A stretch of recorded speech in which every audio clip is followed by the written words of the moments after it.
Alright, now for those of you who are new to using a vintage sewing machine, just so you are aware, this is just a LED light that I use if I really have a hard time seeing what I'm doing.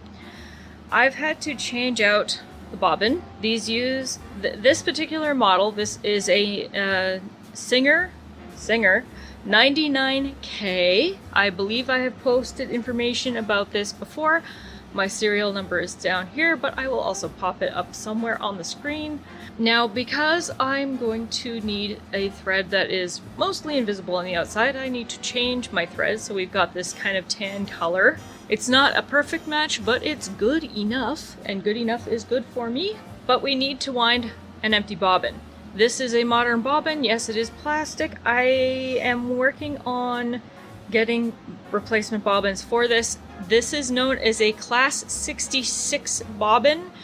So for anybody who is struggling with a sewing machine, whether it's old or modern, keep in mind that not all bobbins are created equal, especially in terms of size and shape. Now, as an example, this bobbin, if it'll focus on my hand, there we go.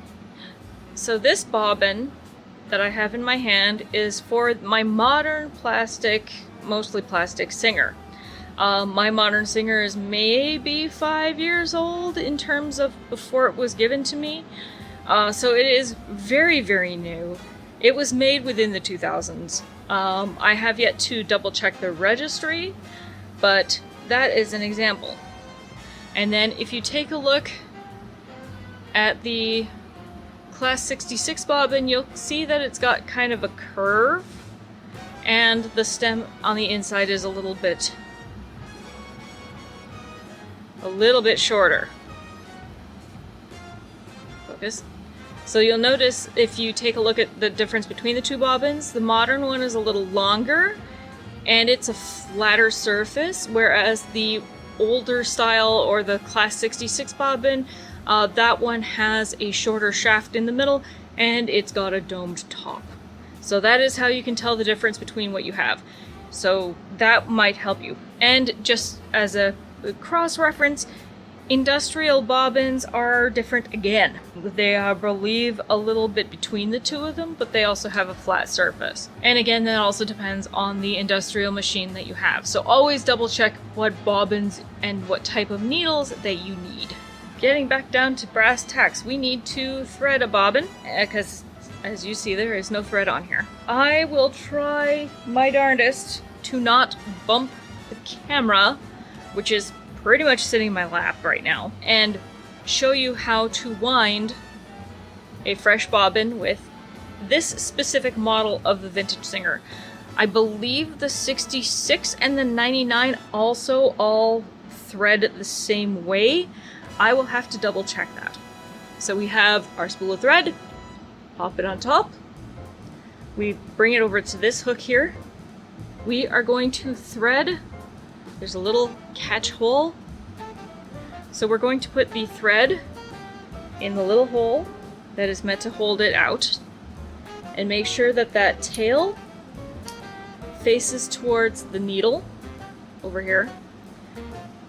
Now there is like a little spot here, I don't know how well you can see it, but it's in order to catch the bobbin itself, so we're going to move this wheel till it latches like it did there.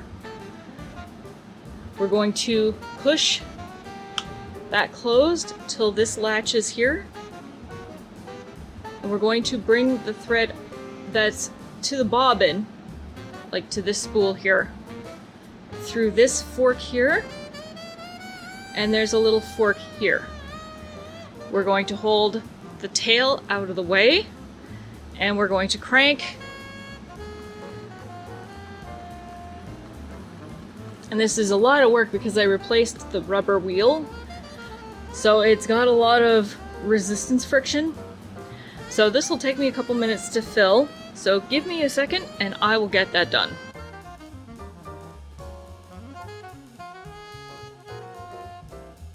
Once you have enough on the bobbin, clip the tail so it's not in your way. Hold on to the machine if you feel that you need to, because it does take a bit of force, especially when you replace the rubber wheel. And keep going till it's full.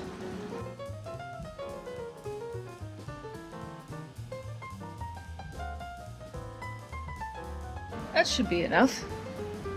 Now to release the mechanism, I tend to push down a little bit and push that up so that it releases out of the way.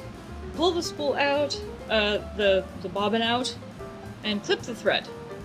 Now that the bobbin is wound, we're going to thread the machine and we're going to get started. To thread this machine, we're going to put the bobbin in first. The thread should be going in the direction of the catch for the thread and the race. So there is a slit. It's really hard to see because of the camera angle, but there is one here.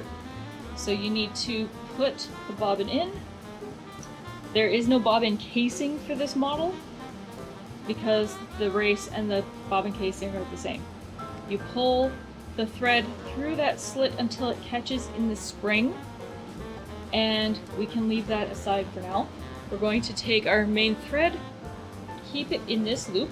We're going to pull it through the tension dial, like so. Pull it down so it catches on this spring here. Pull it up around this fork. We're going to lace it through this eyelet here. Try not to let it uncatch here. There is a little catch here. We're gonna let it get it slipped through there. See, it's caught. We're going to lift our needle, hold on to the thread, it's very important. We're going to thread it the needle sits sideways. I'm just going to show you here. I tend to color coordinate my needles. This is done with just a red Sharpie, and it has a flat back. It's got a lot of oil on it because I recently oiled my machine. It goes in the needle arm and the needle holder, and the flat backing faces the screw, which means it also faces your crank handle. And make sure it's really tight so the needle doesn't pop out while you're sewing. We're going to thread the eye of the needle.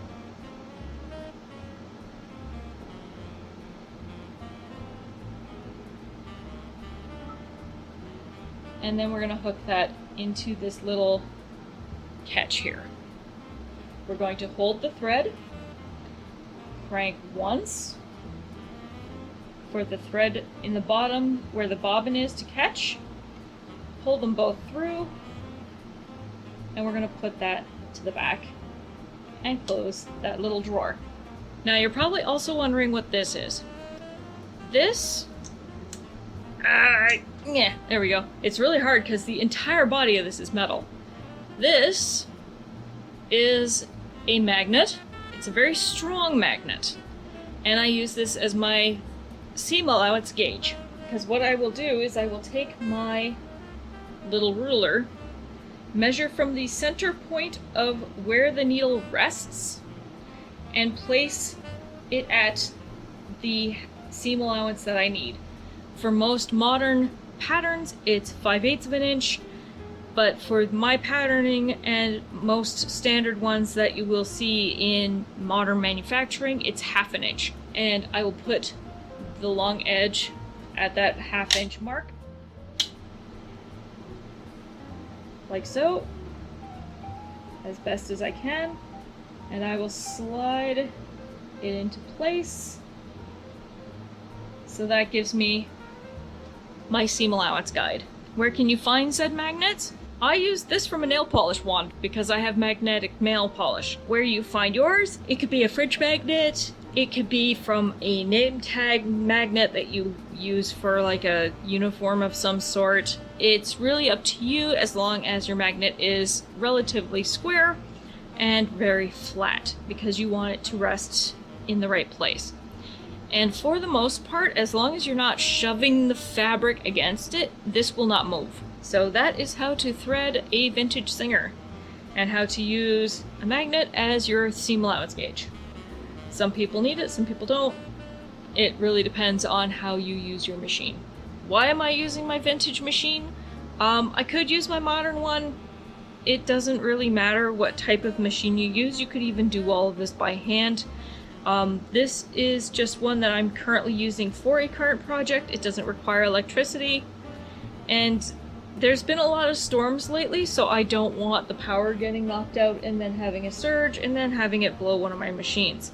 Yes, I have a surge protector on the power bar that I'm using, but I don't want to risk it.